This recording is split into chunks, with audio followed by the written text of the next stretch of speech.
So now once we open Microsoft Lens, we have to go through the introductory stuff.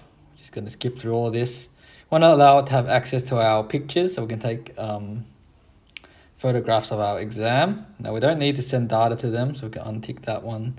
Now press allow access. Now it says it would like to access our camera, so we press OK, and we can allow it to have access to all our photos. So now, once you've completed your exam, you will see you have several pages. Now this is an example of a mathematics, essentials of mathematics term exam. Okay. Now in these exams there are 3 sections: section A, section B, and section C.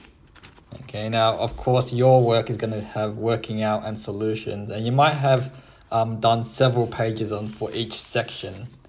Okay. For science and commerce exams, you don't have sections, you have questions. Okay, so here's an example of these here. Okay, so you can see clearly labeled question 1, part I, part 2, sorry, part 1, part 2, part 3, etc. Okay, so you might have several questions. Now what you want to do is take photographs of this. Now for example, with my Essentials of Maths course, I have used 2 pages for section A. And I want to combine both of these sections into one PDF file to upload. Okay, so for the Essentials of Mathematics course, you will need to have 3 PDF files. 1 for section A, 1 for section B, and 1 for section C. For science and commerce exams, you want to have 1 PDF for each question you complete. So you can see here, if I had 3 questions in this test, I would have 3 PDF files. See, 1 for question 1, 1 for question 2, etc. Okay. Now, once I'm happy with the work I've done, okay, you can see an example of it here. Then we're going to have to take a photograph of this. So we'll line it up using Microsoft Lens. Okay. And I'll press this camera button. It's going to take a photo of the page. Okay, now if you don't, for example, if you haven't got all the writing, you can change this to include everything you've written on. See, I want the entire page, I'll drag it down. And I'm happy with that, so I press confirm. Now because I have 2 pages, I'm not going to press done yet. Okay, I want both pages to be on my PDF. So next step I'm going to do is press add. And when I press add, I can see, well, I will still have this page, and I'm going to move this page off and take a picture of my second page. So I'm going to line that up, take a photo of that by pressing this circle icon here, and it takes a photo of that page. Now, if I want, I can adjust this, but it looks like I've got the entire page on, so I press confirm.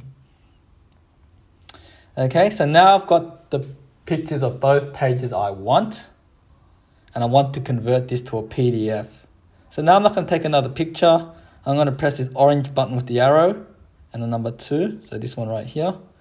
Okay, I'm going to click on this button, and that's going to convert to a PDF. Okay, so these are the 2 pages. I'll have a look at them one more time to make sure I'm happy with this, and I'm going to press done. Now it's going to give me options to change the title and save as a PDF. So first thing I want to do is change this title. So I want to get rid of this. I want to label it section A because it's section A of my Math E exam. So I'm going to label it section A. I might want to put down my my name as well. So I'm going to put brackets and just put my name down.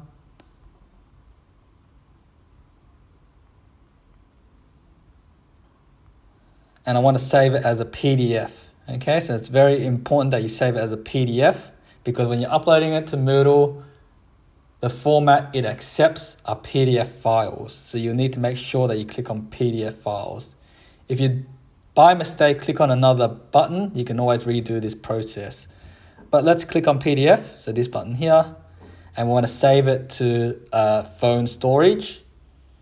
Okay, so now it's saved onto my phone storage, and now I want to export this file to my computer so I can upload it to Moodle. So when you click on this file here, just touch the file, the picture, you will see it comes up with an option on the top right to share. Okay, this is going to be the same as on Android. So the instructions will be the same. Okay, and you want to share this one to your desktop. So you can do that in two ways. If you have a MacBook or iOS device, you can use AirDrop. Otherwise, send it to your email and drag it onto your desktop. And then I'm going to show you how to upload it to Moodle. So we click on this top right, and you can see the mail icon. Select the mail icon and send it to your email. So whatever your email is, send it there, and then you can download it onto your PC.